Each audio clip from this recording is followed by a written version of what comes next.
At Wagler Steel, when we receive a board and batten order, the order would come out here to the shop and we would just select the coil, whatever color it is, and run your panels through the board and batten machine and roll form all your panels.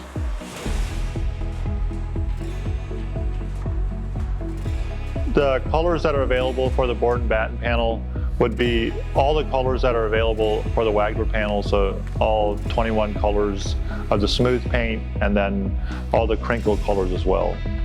The board and batten panels are 10 inches wide coverage when they're installed on a building, and we can cut them up to 20 feet long. The board and batten panel is made out of 28 gauge metal,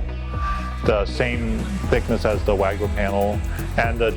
it is available both in the smooth finish and in the crinkle finish. The difference between the board and batten and the Wagler panel would be primarily that the board and batten looks more like board and batten wood siding, and also the board and batten is only 10 inches wide, so it will be take a little bit longer to install it.